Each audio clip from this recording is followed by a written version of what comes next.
Power rankings for Super Rugby round 3.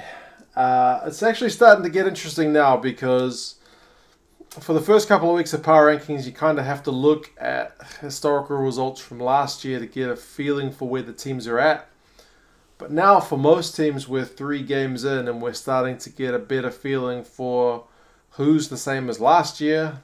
Some teams are still very good, some teams are still pretty bad, and yet others seems to have turned around for better or for worse. So yeah, I'm starting to, well, at least I think for next week we'll be really able to judge these teams based on their current form more so than looking at last year. So I'm pretty interested to see how that goes. But yeah, let's get down to business. Number 15, and I believe this must be a first because I got the Chiefs at 15. What is going on with the Chiefs? They are winless from 3 games. They lost to the Sunwolves at home by 15 points. Don't know. It's not been going the Chiefs' way, and they go to Christchurch next to play the Crusaders, who haven't been beaten there in a very, very long time. So it gets harder before it gets easier for the Chiefs. We'll see if they can turn it around. So they are a team which is a good example of, like last year, you would have called them a pretty strong team. Now they're looking pretty weak, but you're still waiting for them to turn that corner. Surely it's going to happen sooner rather than later. The next one, and a familiar spot for the Blues. They spent a lot of time on my board at 14 last year, ahead of only the Sunwolves. Now it's ahead of only the Chiefs. They are also winless from 3 games. There are only 2 teams winless from 3 games, and it's these two. Who would have thought 2 New Zealand Conference teams as well? But yeah, if there's something for the Blues, you can say they are consistent. They were bad last year, and so far they are bad this year. I said a few weeks ago that loss to the Crusaders at home by a miserly, was it 2 points, may be the highlight of the season. Thus far, it is that. That's been their best performance, and it was a loss. Pretty sad times, but hey, we're only 3 rounds in. There is still hope, albeit slim. Next, in 13th, I got the Reds. They are also a winless team, so the bottom 3 teams are winless. The Reds have got a smaller sample size, only having had 2 losses. Neither of them terrible. So we'll give the Reds a wee bit more time, given they had a bye early on, but yeah, the Reds in the bottom row is also a familiar thing for Reds fans, but nobody's writing them off yet. In 12th, a team who were not expected to be here, and that's the Lions. So the Lions started off the season well with their historic win over in Argentina, and then it has kind of gone to custard since then. They've been disappointing for 2 weeks in a row now. They need to show us something else, and it needs to happen soon because, yeah, their team's supposed to be pushing for top spot. They're not a team who's supposed to be kind of losing 2 on the bounce, especially to conference rivals. So that is the bottom row, 2 New Zealand teams, an Aussie team, and a South African team. Neither the Jaguares nor the Sunwolves in that bottom row, so that's pretty unusual for my board anyway. Speaking of the Sunwolves, they jump up, and I should say the Lions were down 6 on my last week, so there's still going to be a bit of jumping around for quite a few places just because we are only 3 weeks in. So I said it with last week's video as well. It only takes one poor result to suddenly make your total look kind of, not that good. Like the Lions were at 50-50 last week, now they're in the red. So Sunwolves, a big win for them. They're up 4 spots. Impressive win over the Chiefs. Not many people expected them to get a result. They were supposed to go down by 25 points, yet they won by 15. So hopefully this is an encouraging step for them. They're going to go forward and challenge at least some teams during this competition. They got the Blues next week, so I'd rather they didn't do it next week or this week. But yeah, they did look pretty good in that result against the Chiefs. Next, and what a difference a week makes for the Brumbies.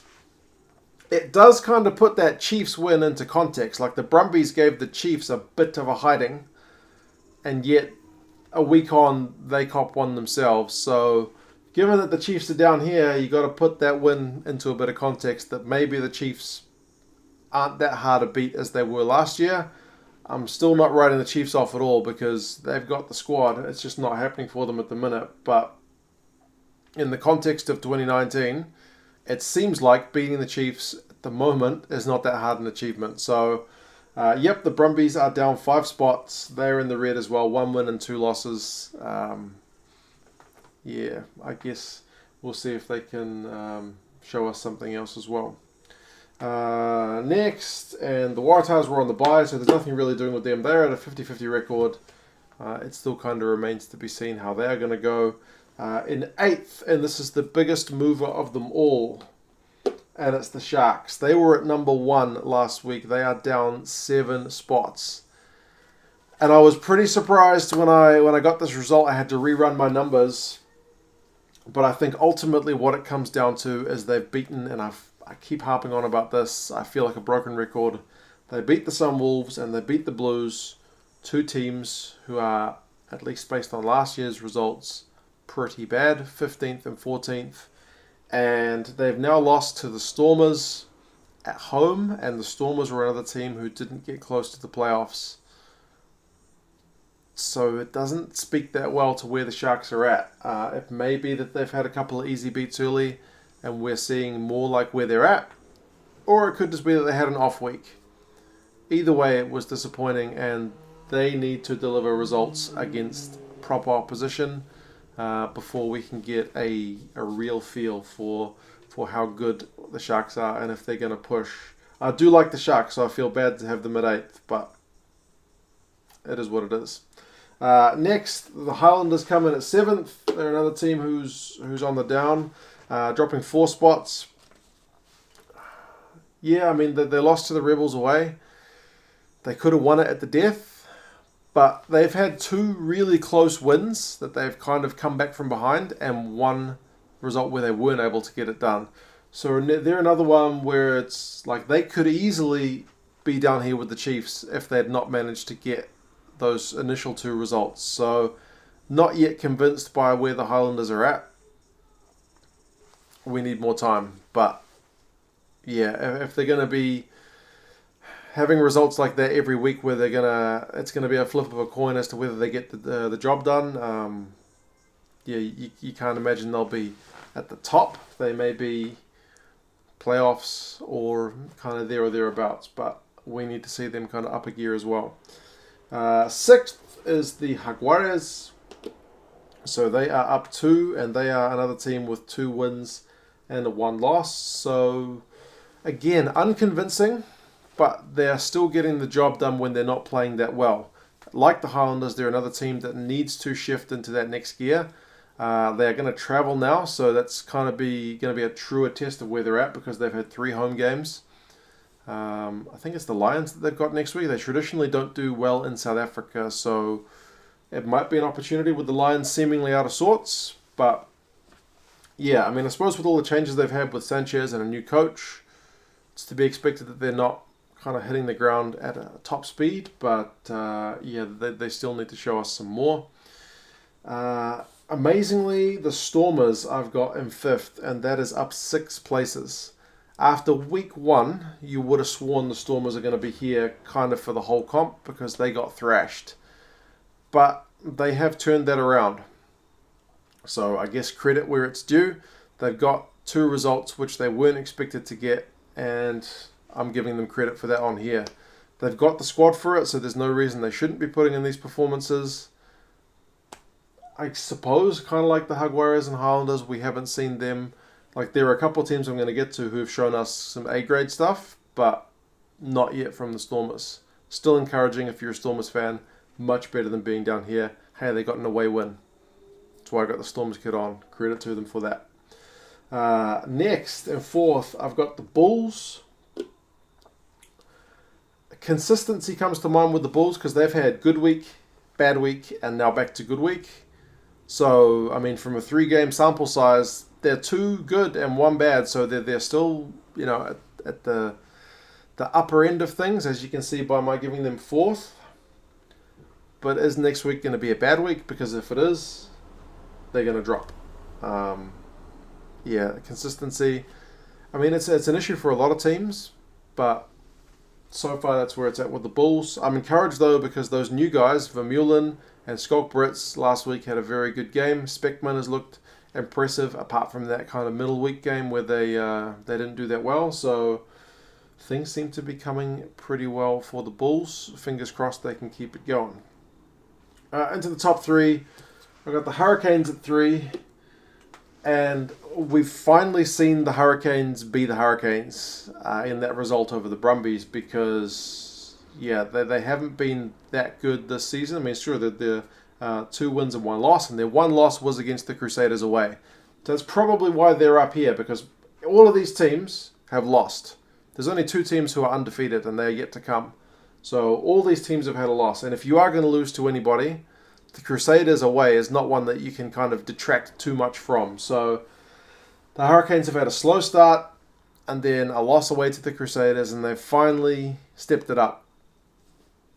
Hopefully they keep it going. A lot of us, I think, have the Hurricanes as kind of one of our favorite teams because of the way they play. So even if you're not a supporter, you still enjoy watching them because they do play an exciting game. So yeah, let's see. Number 2. Now, the Rebels did this to me last year as well. The Rebels have had a bye, so they are undefeated but only 2 games in. And I'm not saying that they look like world beaters in those 2 games. By no means. But they're undefeated, so there's not a whole lot at the moment I can do other than give them credit for those 2 wins. But they did this to me last year. They went on a good run at the start. I had them really high, and then they played some proper teams. They played like the Hurricanes, and they got smashed. And they went on a big run of losses, and they really plummeted down and ended up not making the playoffs. But for the moment, 2 from 2, credit where it's due, and let's see it consistently and against kind of, I guess it was non-Aussie conference opposition against the Highlanders, but it was a Highlanders team that was missing a few of their big guns, and it wasn't a convincing scoreline. So I'm still kind of the opinion that if they'd had Ben Smith, Luke Whitelock, Aaron Smith back for that game, that they might have been able to take it over the Rebels. So, yeah, I'm not sold on the Rebels, but hey, 2 from 2, you get number 2. Number 1 is the Crusaders. They are perfect record, 3 wins on the trot. They are up 1 spot into number 1. They could stay there for a long time, because they are looking like a tough team to beat. They out-scrummaged the Reds. They've got backs like Will Jordan coming in and just setting the world on fire. They've got Fetu Douglas who can step into the shoes of a guy like Kieran Reid and not miss a beat. The Crusaders are going to be very, very tough to dislodge. Home games, you can't see anyone beating them. I've got 15th up against 1st on my board anyway for this upcoming week with that Chiefs against Crusaders game. Yeah, Crusaders are going to be tough. This is what I mean about kind of with the power rankings. Like in week 1, I had the Crusaders kind of, I think like 7th because they beat the Blues away by 2. And they didn't look that convincing, but as you get more games in, we get more data to go by, and the kind of cream rises to the top. That's the Crusaders. I don't want to say what sinks to the bottom, but it's the Blues. Anyway, not quite dead last. We will see how things go. If the Blues lose to the Sunwolves and the Chiefs lose to the Crusaders, the Blues may pip the Chiefs for 15th. I guess we'll wait and see. You guys let me know your thoughts on the rankings. I do always appreciate that. I'm really starting to get into these as we get more data, as I said, with those results, with those score lines, who's winning home and away, how much are they winning by, kind of which teams are the stronger teams at the moment, which teams are looking weak. But yeah, you guys let me know your thoughts, and I will talk to you again soon. See you later.